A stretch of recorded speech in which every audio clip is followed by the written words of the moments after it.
Kesalahan terbesar manusia adalah tidak mengasihi Tuhan. Maka ia terkutuk.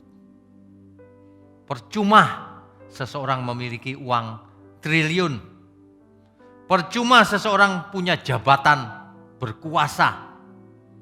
Percuma seseorang jenius, pandai, terkenal. Percuma kalau kemudian mati ditolak Tuhan. Percuma, saudara. Tapi orang benar akan mempersembahkan semuanya itu hanya untuk Tuhan. Tidak menjadi cuma-cuma. Tidak menjadi percuma. Tidak menjadi sia-sia. Kekayaan dunia, uang itu ada gunanya. Pakai untuk bersahabat dengan Tuhan. Uang itu ada gunanya. Banyak yang bisa dibeli dengan uang. Untuk menolong banyak orang. Untuk dipakai dalam kerjaan Tuhan.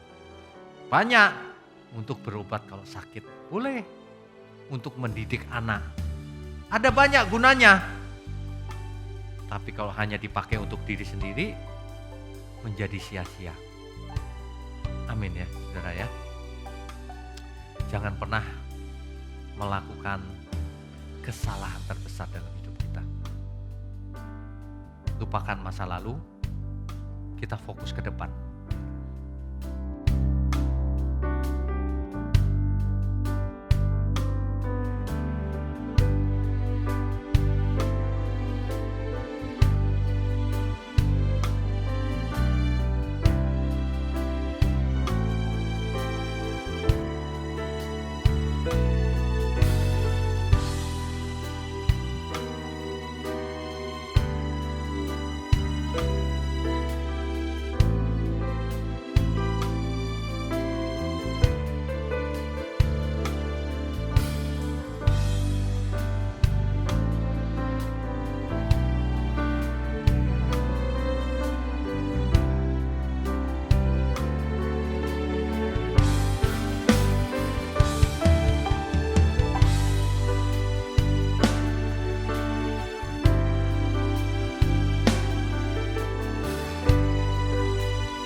Shalom Bapak Ibu yang terkasih dimanapun kita berada saat ini.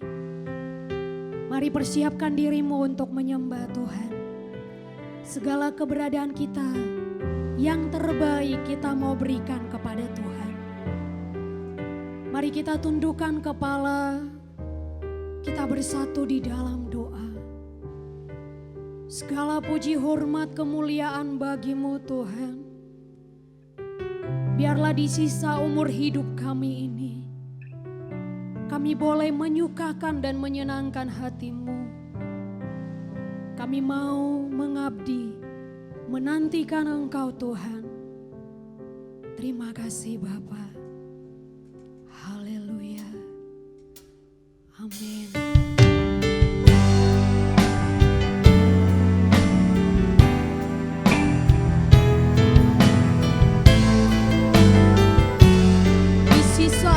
Hidup kami mau menantikan-Mu Tuhan.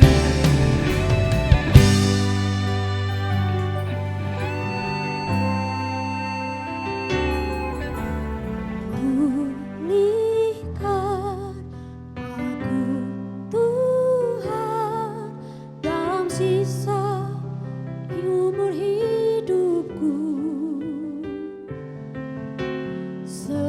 Segarkan jiwaku selalu oleh kuasa firman dan Roh-Mu. Ubah hatiku Tuhan untuk lebih mengasihi-Mu.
Di sisa umur hidupku, pulihkan aku Tuhan dalam sisa hidupku ini.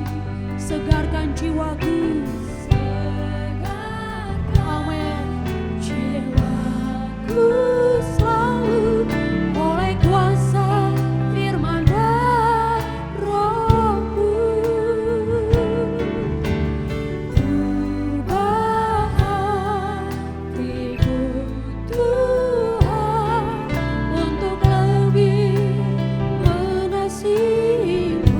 Mengutamakan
Dikuasai firman-Mu Tuhan.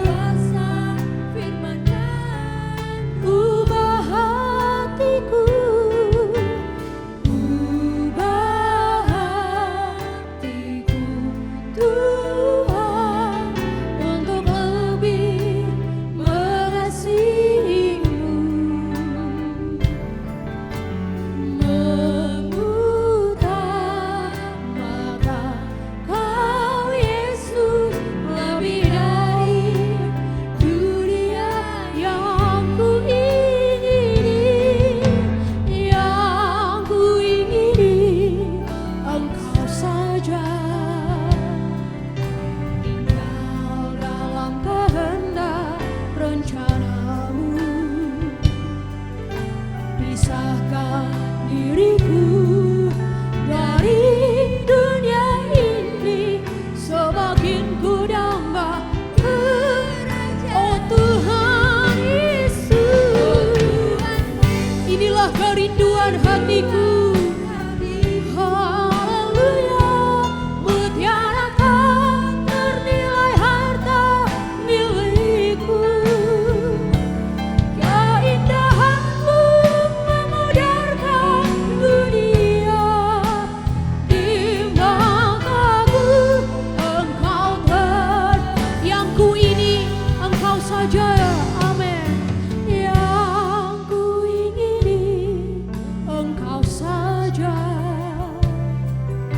Tinggal dalam kehendak rencana-Mu, pisahkan diriku dari dunia ini, semakin ku damba mari angkat hatimu, panggil Dia. Oh Tuhan Yesus, kerinduan hatiku. Mutiara tak ternilai harta milikku. Keindahan-Mu memudarkan dunia. Di mataku Engkau lebih sungguh lagi. Oh Tuhan Yesus, kerinduan hati kami Tuhan. Haleluya, mutiara tak ternilai harta milikku. Keindahan-Mu memudarkan dunia. Di mataku Engkau termulia. Di mataku Engkau termulia. Di mataku Engkau termulia.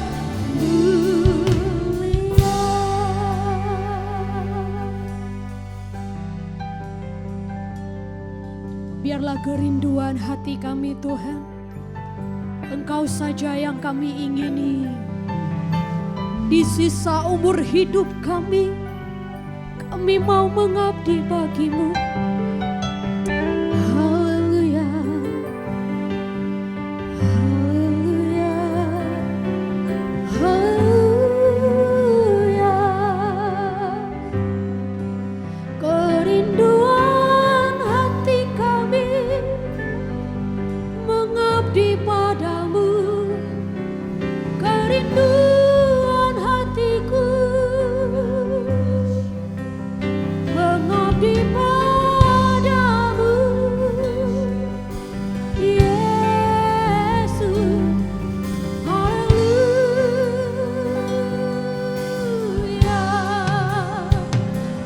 haleluya,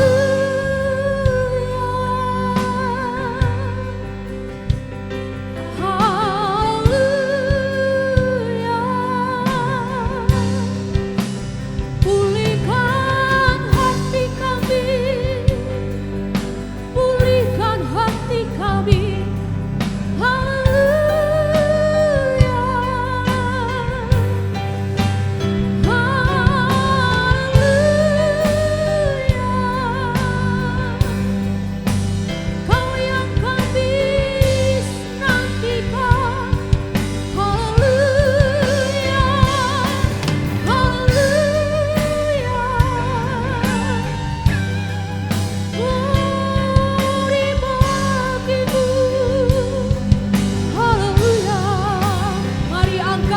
ku sembah Dia. Kerinduan hati kami hanya Engkau saja. Haleluya,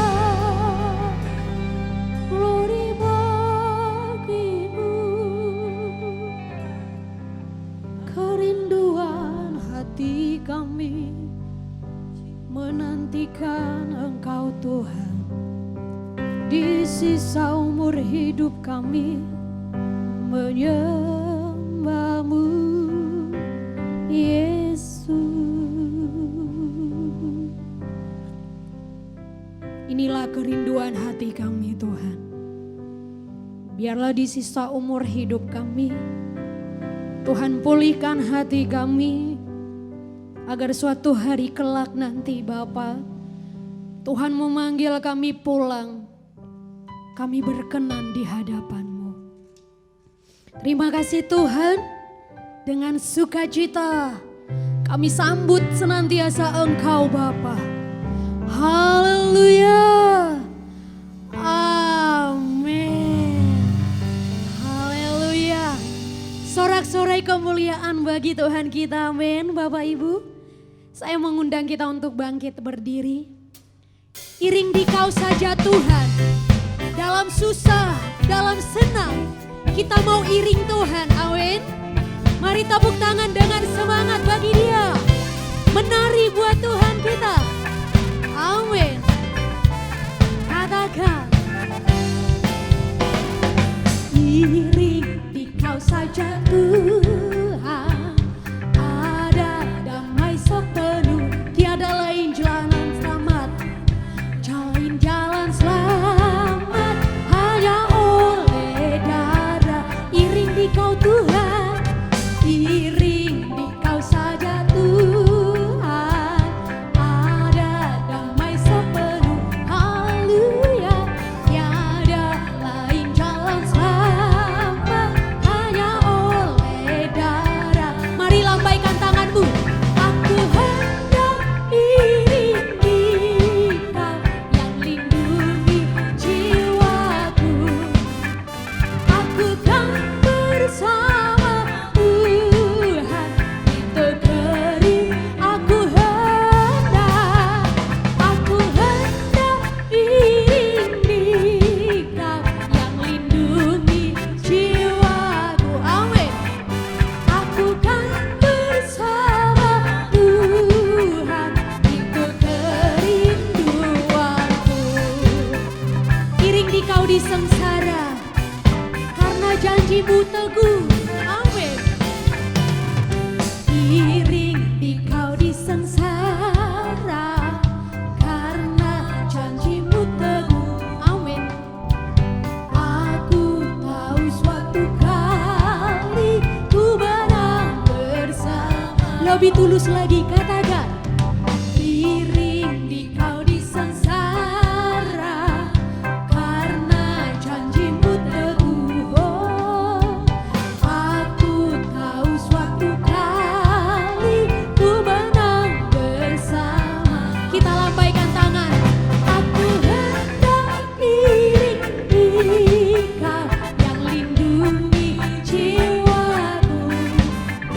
Aku kan bersama Tuhan, itu kerinduanku. Mari bertepuk tangan bagi Tuhan. Senantiasa kita mau iring Dia dalam suka dan duka, amin. Lebih bersuka lagi di dalam Tuhan. Kita mau nantikan Dia. Katakan, iring Dikau, iring Dikau saja Tuhan, ada damai sepenuh, tiada lain jalan selamat hanya oleh darah. Mari bersuka di dalam Dia. Aku hendak iring Dikau yang lindungi jiwaku. Aku kan bersama Tuhan, itu kering. Aku hendak iring Dikau yang lindungi jiwaku.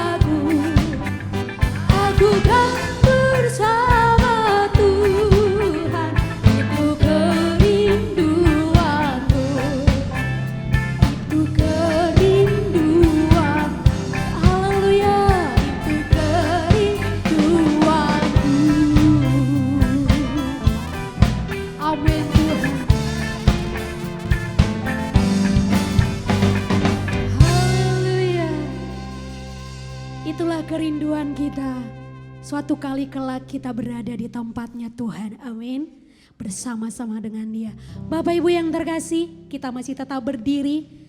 Kasih Allah tiada terbatas dalam hidup kita. Kasih Yesus sungguh besar. Amin. Mari lebih bersuka lagi menari bagi Tuhan dengan sukacita. Haleluya.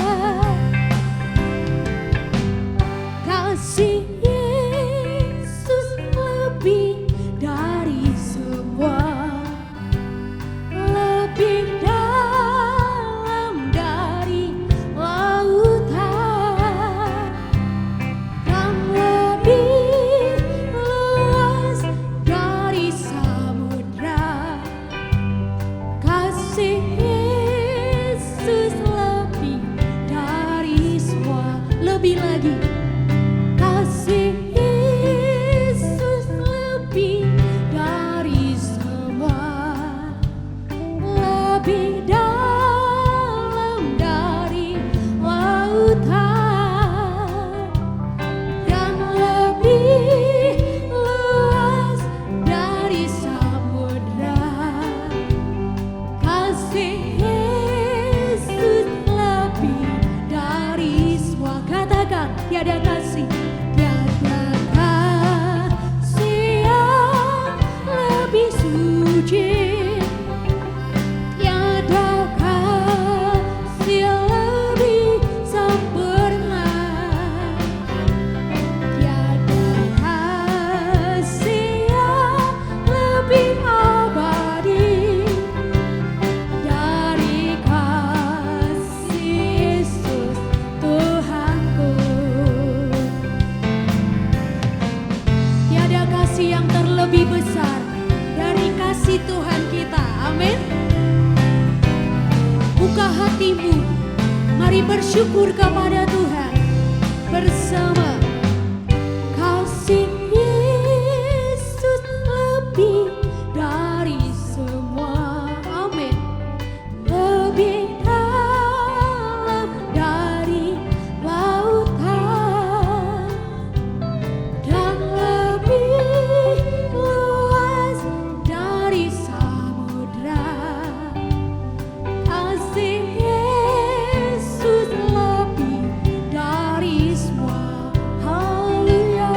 Tiada kasih yang lebih suci, tiada kasih lebih sempurna, tiada kasih yang lebih abadi dari kasih Yesus Tuhan. Tiada kasih, tiada kasih yang lebih suci, tiada kasih lebih sempurna, tiada kasih yang lebih abadi dari kasih Yesus. Lebih lagi, tiada kasih, tiada kasih yang lebih suci, tiada kasih lebih sempurna, tiada kasih yang lebih abadi dari kasih Yesus Tuhanku. Dari kasih Yesus Tuhan. Haleluya. Dari kasih Yesus Tuhanku. Kita berikan sorak-sorai kemuliaan bagi Tuhan. Haleluya. Bapak Ibu yang terkasih, saya persilakan untuk duduk kembali. Saatnya kita akan mendengarkan kebenaran firman Tuhan. Bilakah kami diam di sana, suatu hari nanti bersama dengan Engkau, kami pandang wajah-Mu Tuhan.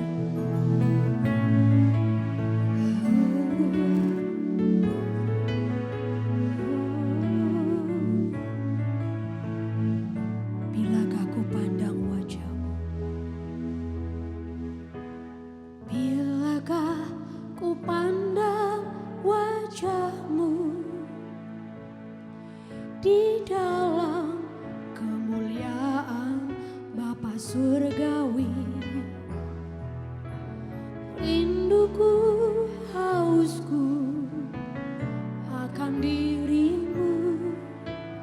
Bilakah ku di sana selamanya? Bila usai pelayananku Tuhan, bilakah usai pelayananku, ketika di depan tata suci-Mu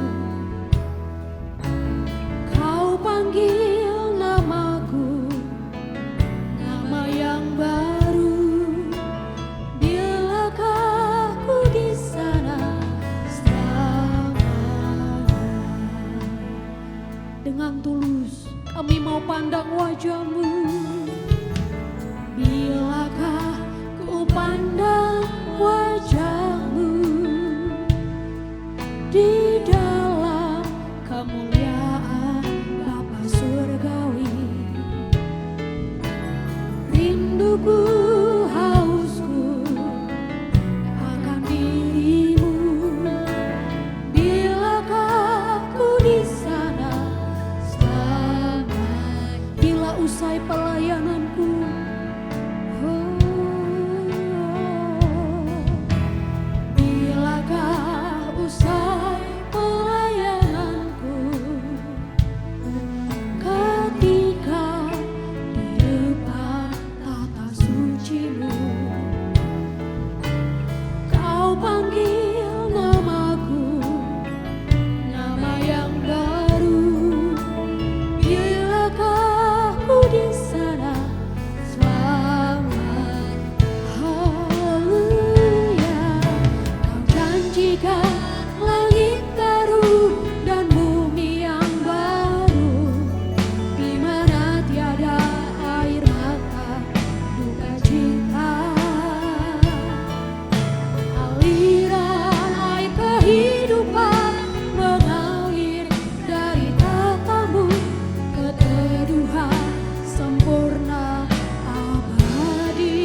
menyembahmu, sujud menyembah sambanya. Rinduku, hausku, bilakah ku diam, bilakah ku diam, bilakah ku diam di sana, bilakah ku diam di sana.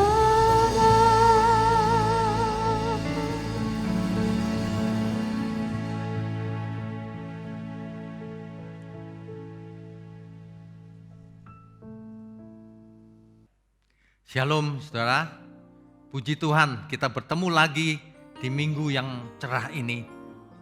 Kita akan mendengar firman Tuhan yang luar biasa. Tapi untuk itu mari kita siapkan hati pikiran kita. Mari kita tundukkan kepala. Bapa di surga, kami percaya pagi ini ada bukan kebetulan. Engkau berikan pesan yang khusus ini kepada kami semua. Agar kami semua boleh mendengar kebenaran dan mengerti. Dan boleh hidup berbuah-buah. Terima kasih Bapa, layakan setiap kami untuk mendengarnya. Urapi mulut hamba-Mu untuk menyampaikan kebenaran ini. Hanya di dalam nama Tuhan Yesus kami berdoa. Amin. Baik. Bapak Ibu sekalian, isu tentang bait Allah ketiga ini sudah dibahas, sudah dikhotbahkan berulang kali sejak dahulu kala. Saya masih ingat lebih dari 30 tahun yang lalu. Saya sudah mendengar akan hal itu. Dikhotbahkan oleh para pengkhotbah bahwa akhir zaman segera tiba. Dan bait Allah ketiga segera dibangun. Bahkan ketika itu sudah menyebut tahunnya. Tahun 2000 katanya. Seiring dengan kacaunya komputer seluruh dunia. Karena kalender memasuki tahun 2000. Y2K problem. Berani, seorang pengkhotbah berani memastikan bahwa batu pertama sudah diletakkan di lokasi bait Allah. Artinya segera dibangun. Tapi buktinya sampai hari ini, faktanya, bait Allah ketiga tidak pernah dibangun. Dan mungkin tidak akan pernah dibangun lagi. Saudara sekalian, Bapak Ibu sekalian, tidak usah mengharapkan pembangunan bait Allah ketiga. Mengapa? Inilah yang akan kita bahas di pagi hari ini. Agar semua orang fokusnya benar. Bukan pada hal-hal yang spektakuler tapi tidak terjadi.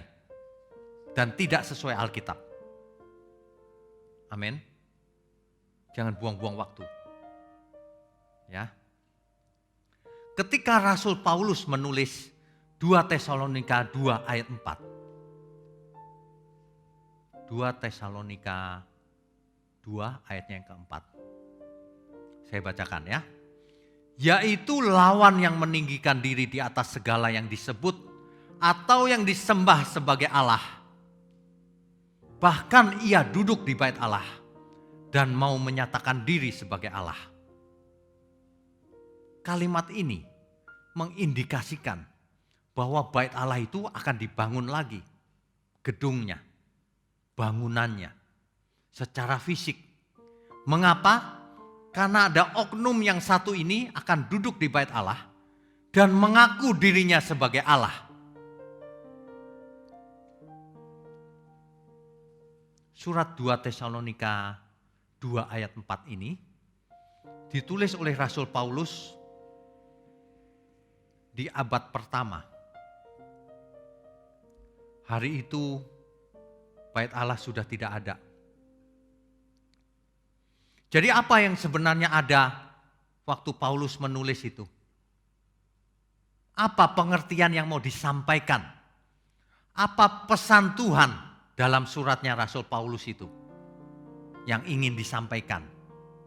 Sebab ada kata-kata, bahkan ia duduk di bait Allah dan mau menyatakan diri sebagai Allah, mengaku sebagai Allah yang benar. Bapak Ibu Saudara sekalian tentu tahu, selama ini sudah banyak Allah-Allah lain. Elohim-Elohim lain yang mengaku sebagai Elohim. Tapi sebenarnya bukan Elohim yang benar. Nah, apa sebenarnya? Siapa sebenarnya yang mau mengaku sebagai Allah? Ini tentu Allah yang palsu. Ia duduk dan mengaku, menyatakan diri sebagai Allah. Sebab Allah yang benar adalah Allahnya Abraham, Allahnya Ishak, dan Allahnya Yakub. Itulah Allah yang benar. Yang memperkenalkan diri kepada Abraham, Ishak, dan Yakub. Yang memperkenalkan diri kepada Musa dengan nama Yud-He-Waw-He atau Yud-He-Vav-He yang dibaca Adonai, yang diterjemahkan dalam Alkitab kita dengan huruf Tuhan, tapi hurufnya besar semua. T-U-H-A-N, huruf besar semua. Adonai dalam bahasa Ibrani. Dalam bahasa Yunani, Kurios. Itulah Allah yang benar yang perlu kita sembah. Tidak ada yang lain. Ya. Surat 2 Tesalonika 2 ayat 4 ini, siapa sebenarnya yang duduk di bait Allah itu? Faktanya, tidak pernah ada orang yang duduk di bait Allah mengaku dirinya Allah. Bahkan bangunan bait Allah ketiga sampai hari ini tidak ada dan tidak ada rencana untuk dibangun. Sebab kalau itu dibangun bisa perang dunia. Ya. Dan memang tidak perlu sebenarnya. Kalau orang Yahudi atau Israel ada sebagian kecil sekte yang ingin membangunnya, itu adalah tidak mewakili Alkitab.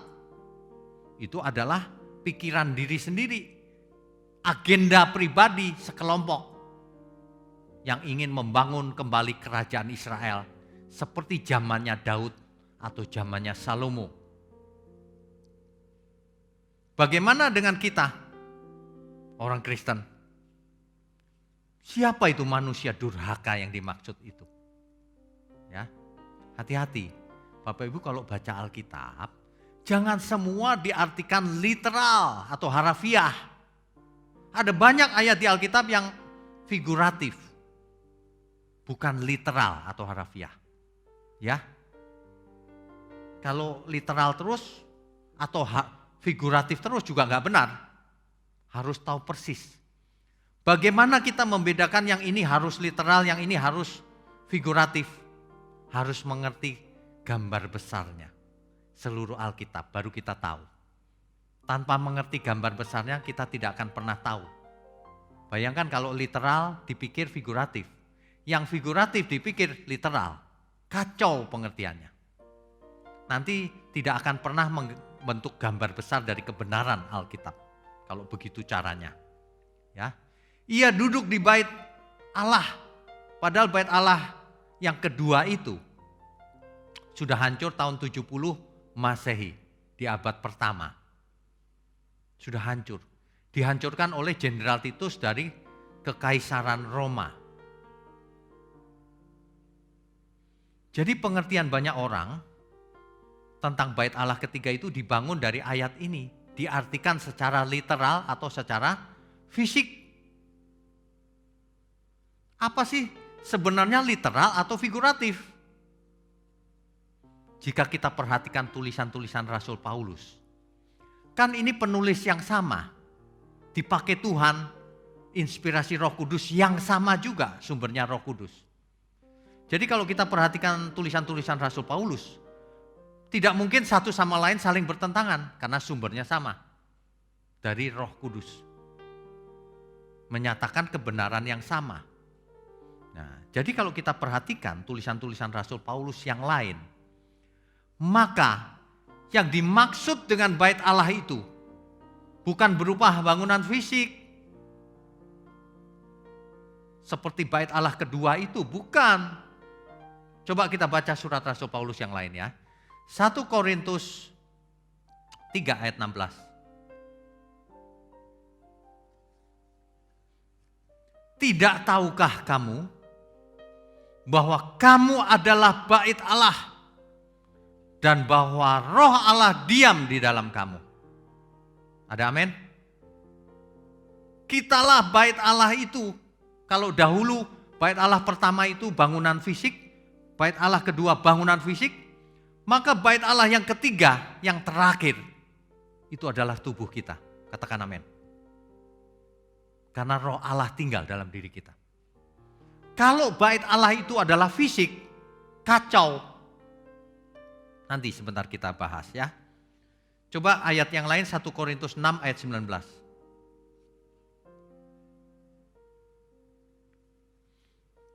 Atau tidak tahukah kamu bahwa tubuhmu adalah bait Roh Kudus yang diam di dalam kamu? Roh Kudus yang kamu peroleh dari Allah, dan bahwa kamu bukan milik kamu sendiri. Ingat, tubuh kita adalah bait Roh Kudus, rumahnya Roh Kudus. Bait Allah, rumahnya Roh Allah. Ya, itulah bait Allah ketiga dan yang terakhir. Tidak akan ada lagi bait Allah yang dibangun secara fisik di Yerusalem. Seandainya itu dibangun sekalipun, tidak ada hubungannya dengan kekristenan. Itu hubungannya dengan Yudaisme.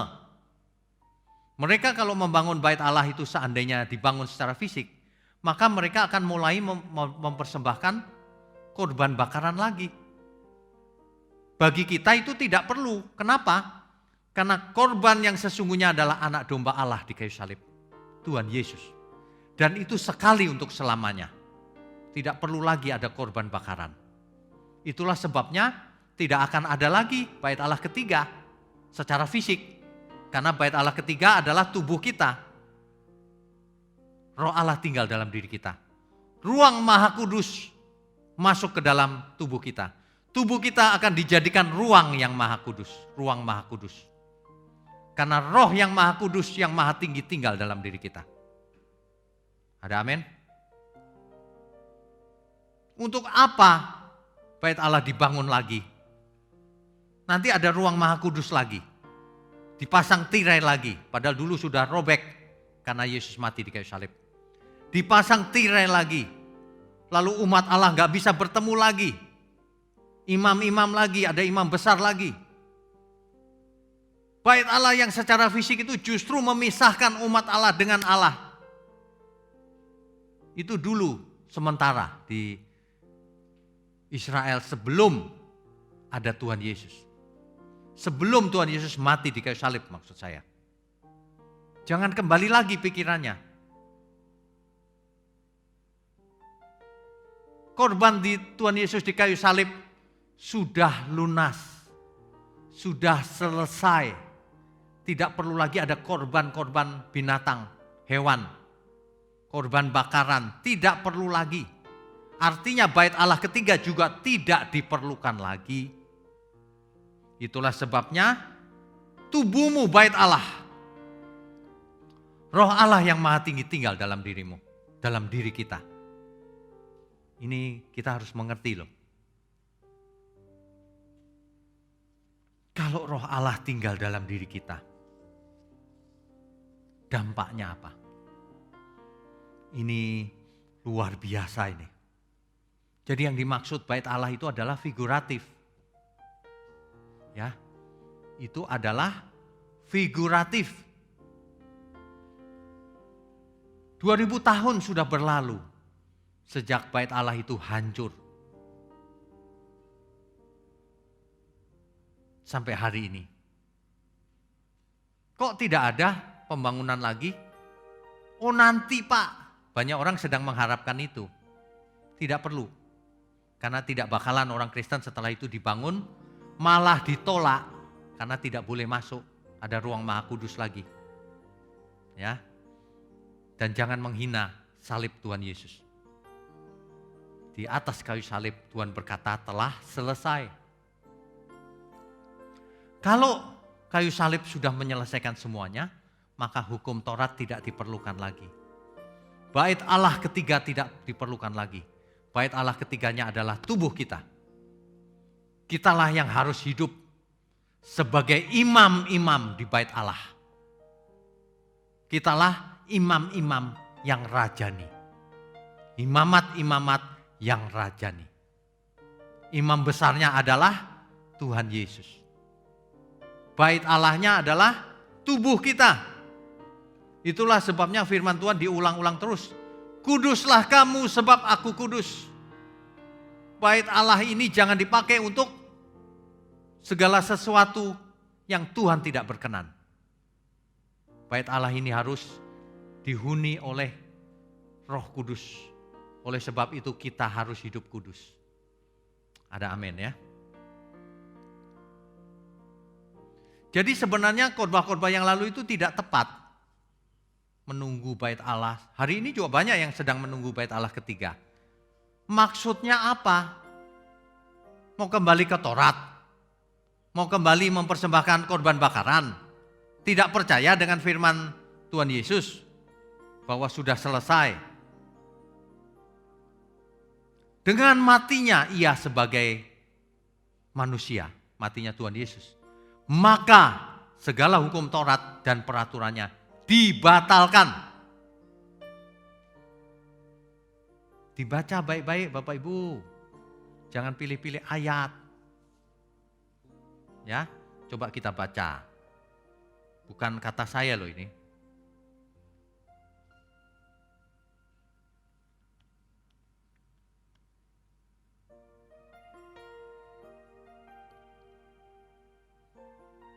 Ya, tapi jangan lupa bahwa hukum Taurat ini dibatalkan, tapi diganti dengan hukum kasih, hukum anugerah. Di mana tercakup hukum 10 firman Tuhan di dalamnya, bukan dihapus lalu boleh mencuri, boleh berzina, bukan itu artinya. Disempurnakan. Disempurnakan, itu maksudnya.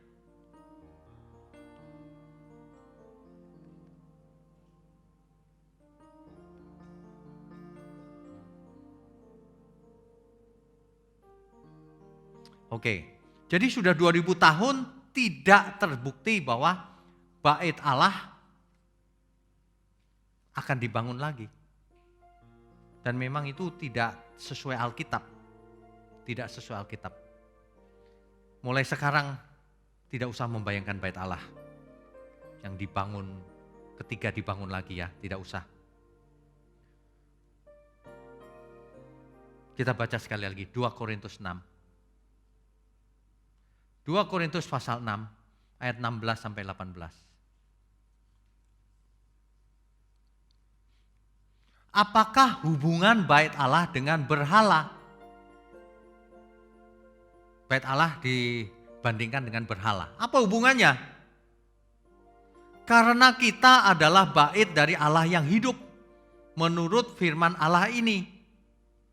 Aku akan diam bersama-sama dengan mereka dan hidup di tengah-tengah mereka. Dan aku akan menjadi Allah mereka dan mereka akan menjadi umatku. Ya. Ayat 17. Sebab itu keluarlah kamu dari antara mereka dan pisahkanlah dirimu dari mereka. Firman Tuhan, dan janganlah menjamah apa yang najis, maka aku akan menerima kamu. Jangan menjamah yang najis, maka Tuhan akan menerima kita. Kenapa ya banyak orang itu punya pengertian itu ya? Kalau Yesus mati di kayu salib, sudah selesai maka kita nggak perlu hidup kudus. Maka kita nggak perlu berbuat apa-apa, nggak perlu berbuat baik. Pasif saja sudah selesai. Mengapa ya manusia punya pikiran seperti itu ya? Alkitab nggak mengatakan itu. Kalau Tuhan Yesus mati di kayu salib dan berkata sudah selesai, artinya tugas yang diberikan Bapa kepadanya sudah selesai. Sudah berdamai, Shalom, nislam dalam bahasa Ibrani. Sudah lunas dibayar utang-utangnya. Artinya sudah ditebus, manusia berdosa ini sudah menjadi milik Tuhan. Nah, setelah menjadi milik Tuhan, ada di tangan Tuhan, harus belajar. Makanya dikatakan, sebab itu keluarlah kamu di antara mereka, keluar dari dunia. Jangan berpikir seperti dunia. Pisahkan dirimu dari mereka, berpisah. Jangan berpikir ala dunia. Hendaklah dalam hidupmu berubah menurut pembaharuan akal budimu. Jangan serupa dengan dunia ini. Alkitab berkata berulang kali seperti itu. Jangan menjamah apa yang najis. Maka aku akan menerima engkau, kamu. Ayat 18. Dan aku akan menjadi bapamu, dan kamu akan menjadi anak-anakku, laki-laki dan anak-anakku perempuan. Demikianlah firman Tuhan yang Maha Kuasa. Jadi intinya orang percaya adalah bait dari Allah yang hidup. Jadi bait Allah ketiga adalah tubuh orang percaya. Bait Allah ketiga sudah ada, ya kita semua tubuh orang percaya. Gereja Tuhan juga sudah ada, bukan gedungnya, ya kita semua. Orang-orang percaya seluruh dunia, itulah gereja Tuhan. Itulah rumah Tuhan, itulah bait Allah. Yaitu tubuh orang percaya. Bangunan bait Allah yang pertama dan kedua itu bangunan fisik. Adanya di Yerusalem. Bait Allah ketiga, tubuh orang percaya, tidak hanya di Yerusalem, tapi di seluruh dunia. Itulah sebabnya ibadah yang benar gak usah menghadap Yerusalem. Kiblatnya bukan Yerusalem lagi, tapi kiblatnya adalah ke surga langit baru, bumi baru. Jadi bukan secara fisik menghadapnya itu. Dalam seluruh hidup kita, kita menghadap Tuhan. Ini selaras dengan seluruh Alkitab. Ya, selaras dengan seluruh Alkitab. Yesus berkata, orang tidak menyembah di gunung atau di Yerusalem lagi. Itu tentu yang dimaksud menyembah di dalam gedung fisik Yerusalem. Di gunung juga dibangun peribadatan oleh orang Samaria. Tetapi harus menyembah dalam roh dan kebenaran. Dalam seluruh hidup kita. Persembahan yang hidup adalah, persembahan yang berkenan bagi Tuhan adalah persembahan yang hidup. Hidup kita maksudnya. Ya. Jadi tidak perlu korban bakaran lagi, tidak perlu imam-imam lain lagi karena kitalah imamat-imamat yang rajani. Tidak perlu imam besar lagi di bait Allah karena imam besarnya adalah Tuhan Yesus sendiri. Tidak perlu hidup di bawah hukum Taurat. Tapi harus melakukan kehendak Tuhan. Ada banyak saudara-saudara kita yang masih salah pengertiannya. Kalau Tuhan berkata, kamu harus sempurna seperti Bapamu sempurna. Matius 5 ayat 48. Harus sempurna. Ada yang menjawab begini sama saya. Itu sempurna di situ itu dalam hal pengampunan, Pak. Mengampuni aja, karena kalau kita baca itu soal mengampuni. Ini artinya ayatiah. Kita harus membaca seluruh Alkitab. Nanti kita tahu bahwa kita itu harus sempurna dalam segala hal. Kalau engkau panggil dia Bapak, artinya kamu anak. Hendaklah kamu hidup dalam ketakutan selama menumpang di bumi ini. Ketakutan, takut berbuat dosa maksudnya. Harus sempurna. Jika engkau makan atau minum atau melakukan sesuatu yang lain, lakukan semuanya untuk kemuliaan Tuhan. 1 Korintus 10 ayat 31. Harus sempurna dalam hal apa? Apapun. Makan, minum, semua bicara harus sempurna. Mana ada ajaran yang mengampuni aja sempurnanya. Bicaranya boleh sembarangan. Kalau utang nggak bayar dan sebagainya. Mana boleh. Banyak orang pikirannya sempit. Baca Alkitab itu tidak bisa pakai pikiran yang sempit. Tuhan kita itu dahsyat luar biasa. Buka pikiran. Ada amin ya. Oknum yang duduk di bait Allah ini.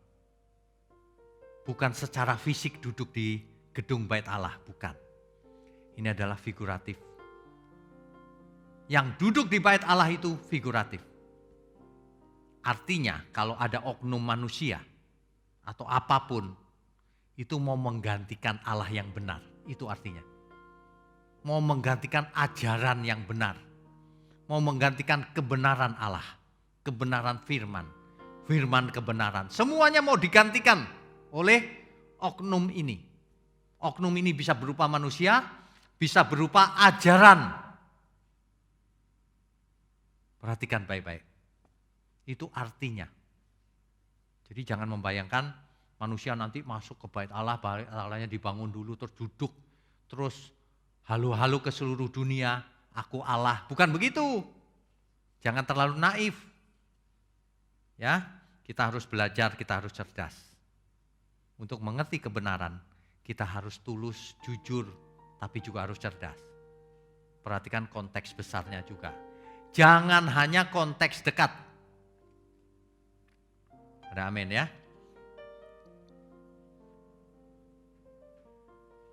Oknum ini berusaha membelokkan orang-orang percaya atau umat Tuhan ke sesuatu yang lain. Bahkan ia juga berusaha untuk orang-orang awam yang lebih mudah disesatkan. Untuk mengikut Allah lain. Padahal hukum yang terutama, firman Tuhan yang terutama. Jangan ada padamu ilah lain di hadapanku. Di hadapan hadiratku.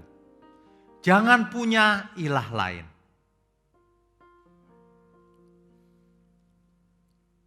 Jangan punya idola lain. Sebab kalau kamu punya idola lain, punya ilah lain, punya sesembahan lain, kamu akan menjadi seperti dia.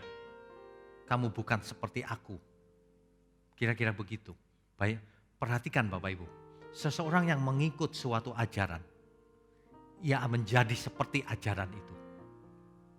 Tuhan tidak mau manusia binasa. Tuhan tidak mau manusia menjadi seperti yang lain. Tuhan mau manusia menjadi seperti dirinya. Yang belajar sama Tuhan. Yang memanggil Bapa kepada Bapa di surga. Yang menjadi anak-anak Allah yang maha tinggi.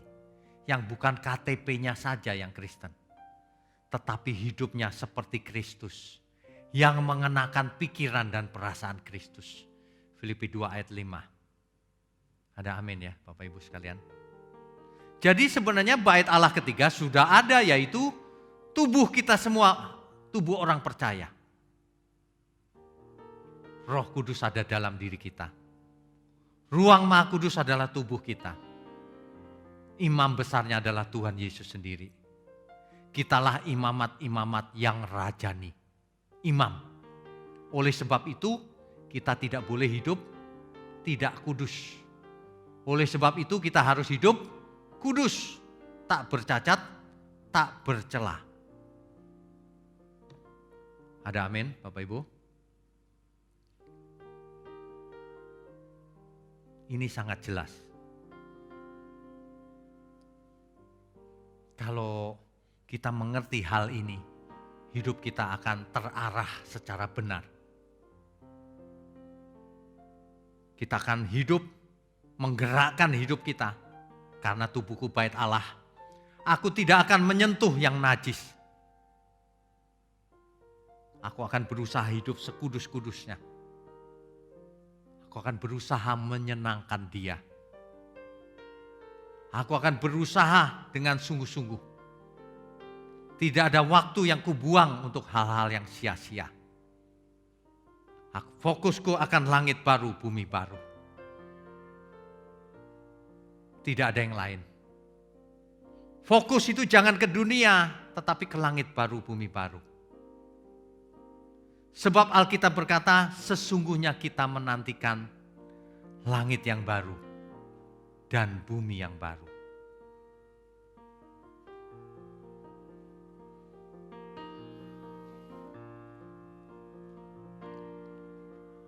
Bilakah ku pandang wajah-Mu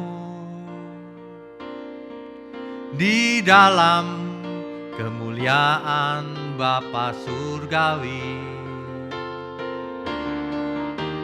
rinduku hausku akan diri-Mu.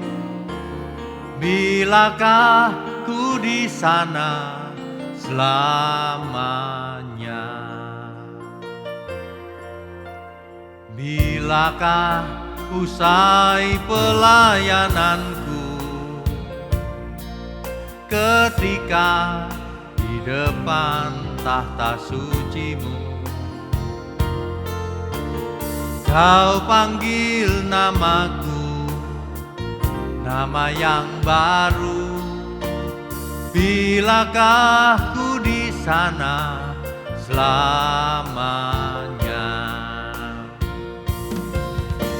Kau janjikan langit baru dan bumi yang baru, di mana tiada air mata, duka cita. Aliran air kehidupan mengalir dari tahta-Mu, keteduhan sempurna abadi. Bersama orang kudus-Mu, sujud menyembah selamanya. Rinduku, hausku, bilakah ku diam di sana. Bapak Ibu sekalian, sesungguhnya kalau bait Allah itu adalah tubuh kita sendiri, justru itulah yang dinanti-nantikan. Justru itulah kebenaran. Jadi kita tidak perlu ke Yerusalem karena tubuh kita adalah bait Allah. Kita tidak perlu mencari kemana-mana karena Roh Kudus ada dalam diri kita. Kita tidak perlu teriak-teriak Tuhan, Tuhan, karena Roh Allah ada dalam diri kita. Kita tidak perlu takut apapun karena Roh yang Maha Tinggi, Roh Allah ada dalam diri kita. Kita tidak perlu takut kematian karena Roh yang diam di dalam diri kita. Itulah yang membangkitkan Yesus, akan membangkitkan kita juga. Amin. Yang perlu kita takutkan adalah kalau kita takut berbuat dosa. Kalau kita hidup tidak berkenan bagi Tuhan. Kalau kita hidup sembarangan. Oleh sebab itu, mulai sekarang, mari kita hidup kudus, tak bercacat, tak bercelah. Mari kita hidup kudus, sebab tidak ada yang najis masuk langit baru, bumi baru.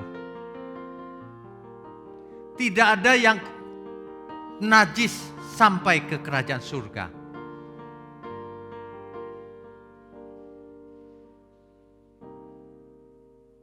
Ini artinya, kalau tubuh kita adalah bait Allah, artinya kita tidak boleh hidup sembarangan. Harus hidup kudus dalam segala hal. Jangan sembarangan lagi, saudara. Ke depan, mari kita belajar sempurna. Jangan didengarkan ajaran yang manusia tidak bisa sempurna. Ini perintah Tuhan. Sebab itu kamu harus sempurna, seperti Bapakmu sempurna. Itu bukan berarti kita menjadi bapak menjadi Allah, bukan. Kalau Bapa itu sempurna, kita harus sempurna, itu maksudnya. Kita tidak bisa sempurna sebagai Allah, kita sempurna sebagai manusia, sebagai anak-anak Allah. Itu maksudnya. Yang dalam segala hal Tuhan berkenan. Yang baik aku minum, makan, melakukan sesuatu yang lain, menyenangkan Tuhan. Ada amin ya? Setiap langkah hidup kita itu mestinya kita menyenangkan Tuhan. Dimanapun, kapanpun, dalam segala hal. Menyenangkanmu, senangkanmu, hanya itu kerinduanku. Menyenangkanmu, senangkan hatimu, hanya itu kerinduanku. Hanya itu kerinduan kita, saudara. Jangan pernah memiliki kerinduan yang lain. Sebab jika kita rindu Tuhan dan kita melakukannya sebagai bait Allah, sebagai persembahan yang hidup, maka kita pun juga bahagia. Justru kebahagiaan yang sebenarnya, damai yang sejahtera, itu jika kita ada di dalam Tuhan. Dimanapun, kapanpun, dalam segala hal, kita akan bahagia. Ya, ibadah yang benar itu menyenangkan Tuhan. Sebagai bait Allah, kita harus menyenangkan Tuhan. Menyenangkanmu, menyenangkanmu, dimanapun dan kapanpun, dalam segala perkara. Menyenangkanmu, menyenangkanmu, sejak di bumi sampai selamanya. Menyenangkanmu, menyenangkanmu, sejak di bumi sampai selamanya. Sejak di bumi sampai selamanya.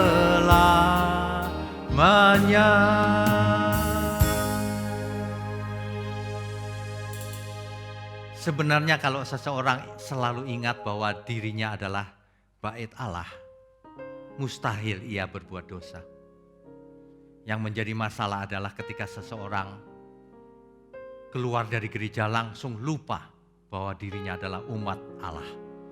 Lupa bahwa tubuhnya adalah bait Allah. Lupa bahwa Roh Kudus ada dalam dirinya. Sehingga ia takut di kuburan. Takut terhadap roh-roh jahat, takut terhadap setan, takut khawatir terhadap dunia ini. Mulai sekarang jangan pernah lupa, tubuh kita adalah bait Allah. Yang ketiga dan yang terakhir, tidak pernah ada lagi. Amin. Amin. Saya ingin menyapa jemaat Gereja Suara Kebenaran Injil, jemaat Pantai Indah Kapuk. Bapak Ibu sekalian, tetap semangat ya. Meskipun di rumah ikuti terus program online ini. Juga untuk seluruh umat Tuhan dimanapun berada. Saya tahu ada yang ada di Portland, di San Francisco, di California. Ada yang di Belanda, di Jerman, di Macau, di Hong Kong. Di mana-mana. Itulah keuntungan dari teknologi online. Semua bisa mendengarkan. Luar biasa. Tetap semangat, belajar terus, sehat. Ingat, tubuh kita bait Allah. Mari kita tundukkan kepala. Bapa di surga, terima kasih untuk firman-Mu. Terima kasih untuk anugerah-Mu. Sehingga tubuh kami dijadikan bait Allah. Terima kasih Roh Kudus yang menyertai kami selalu. Terima kasih untuk semua pengajaran yang ada, sehingga kami boleh berubah, boleh mengerti dengan benar. Terima kasih Bapa, kami mau sambut segala berkat.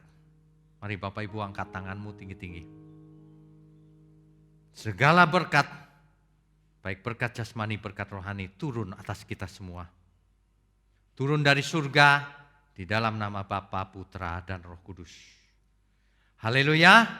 Mari semua yang percaya katakan amin.